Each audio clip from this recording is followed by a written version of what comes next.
Nous achetons les choses dont nous n'avons pas besoin avec de l'argent que nous n'avons pas pour impressionner les gens que nous n'aimons pas. Citation tirée du film Fight Club.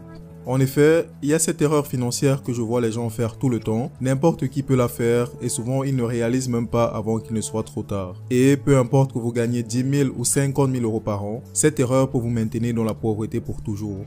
Mais alors, quelle est cette erreur? Il s'agit de l'inflation du mode de vie. Je vais vous expliquer cela par un exemple. Mais avant, si vous êtes nouveau sur cette chaîne et que vous aimez le type de contenu que je partage ici, abonnez-vous et activez la cloche de notification afin de ne rien manquer de mes nouvelles vidéos. Et pour ceux qui souhaitent voir cette vidéo en accéléré, cela est possible en cliquant sur l'icône paramètres en bas à droite de votre fenêtre YouTube, puis sélectionnez l'option vitesse de lecture ou playback speed en anglais, et enfin vous n'avez plus qu'à choisir la vitesse qui vous convient. Prenons l'exemple de Tom, il gagne 30 000 euros par an. Tom dépense environ 25 000 euros pour couvrir ses dépenses essentielles, c'est-à-dire les choses qui sont essentielles et nécessaires pour vivre, telles que la nourriture, les frais de logement, son assurance voiture, etc. Les 5 000 euros restants, il les dépense en sorties, en vacances, en cadeaux, en vêtements et d'autres choses non essentielles qui sont agréables mais qui ne sont pas indispensables.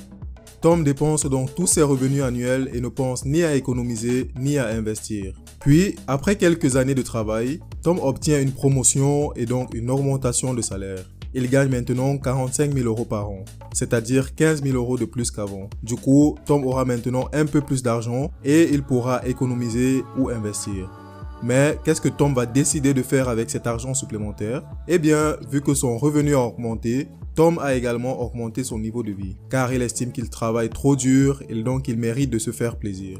Il décide d'acheter une nouvelle voiture et d'aménager dans de beaux quartiers, ce qui signifie un coût d'assurance et de logement plus élevé. En plus, il s'achète de plus beaux vêtements et il s'offre de meilleures vacances. De nouveau, lorsque la fin d'année arrive, Tom n'a une fois encore rien économisé. C'est ce phénomène qu'on appelle l'inflation du style de vie. Cela se produit généralement lorsque vous commencez à gagner plus d'argent et simultanément vous augmentez vos dépenses au lieu de maintenir le même style de vie. Des choses qui étaient autrefois un luxe deviennent une nécessité et au lieu d'économiser ou d'investir l'argent provenant de votre augmentation de revenus, vous vous faites plaisir tout comme Tom. Ce phénomène est énormément répandu car en effet 80% de travailleurs vivent de chèque de paye à chèque de paye et plus de 50% ont moins de 2 000 euros d'économie dans leur compte bancaire. À première vue, cela ne semble pas si important, car on pourrait se dire que les gens sont tout de même libres de dépenser leur argent comme ils le souhaitent. Mais lorsqu'une urgence survient ou si on perd son travail, on se retrouve très vite dans une situation problématique. En effet, Tom est en parfaite santé aujourd'hui et profite pleinement de la vie. Mais que se passe-t-il si lui ou un membre de sa famille fait un accident et est gravement blessé, ou encore s'il perd son travail comme ça a été le cas pour beaucoup de personnes durant la crise de Covid? Ses charges vont rester les mêmes, mais il n'aura plus d'argent pour payer tout cela. Il va se retrouver à faire des prêts, ou pire encore, à revendre à vil prix les accessoires qu'il avait accumulés. C'est pourquoi Tom devrait garder son style de vie un certain moment pendant que ses revenus augmentent et économiser l'argent au lieu de le dépenser. Certaines personnes diront que Tom devrait juste essayer de gagner encore plus d'argent, ainsi il pourrait conserver son nouveau style de vie et économiser le reste. Mais le piège ici c'est que l'inflation du mode de vie découle de mauvaises habitudes financières, ainsi si Tom ne change pas ses habitudes, plus il gagnera d'argent, plus il augmentera son style de vie. On a tous déjà entendu des histoires d'anciennes athlètes et célébrités qui se retrouvent complètement ruinés quelques années après avoir pris leur retraite. Ils gagnaient pourtant des millions et ont économisé beaucoup d'argent, mais parce qu'ils ont conservé le même style de vie luxueux alors qu'ils n'avaient plus de rentrée d'argent, ils se sont retrouvés fauchés. Des revenus élevés n'impliquent pas nécessairement une sécurité financière, alors que de bonnes habitudes financières vous garantissent cela. Un autre exemple est celui des gagnants de la loterie, qui après avoir reçu une énorme somme d'argent, finissent généralement après quelques années là où ils ont commencé, ou même encore plus bas. Car au lieu de contrôler leurs dépenses et d'adopter de bonnes habitudes financières, ils enchaînent des mauvaises décisions financières jusqu'à être ruinés.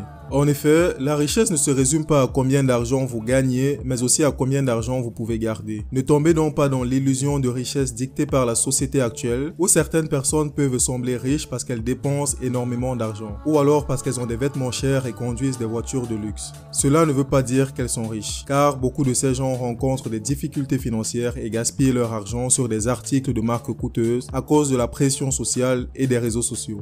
Malheureusement, les mœurs actuelles nous poussent à accorder beaucoup plus de valeur aux choses que nous pouvons montrer à d'autres d'autres personnes. Du coup, ce n'est pas entièrement de votre faute si jusqu'ici vous avez vécu pour paraître au lieu de vivre pour être, car vos habitudes de vie découlent des médias sociaux, de vos amis et de la culture dont vous faites partie. Et si vous regardez autour de vous, la plupart des gens vivent un style de vie extravagant. Vous pourriez donc avoir l'impression que vous devriez absolument faire la même chose, mais vous devez absolument éviter ce piège et penser à la citation de ce début de vidéo. Avant de dépenser de l'argent pour quoi que ce soit, vous devez vous demander si cet achat améliorera votre vie de quelque manière que ce soit.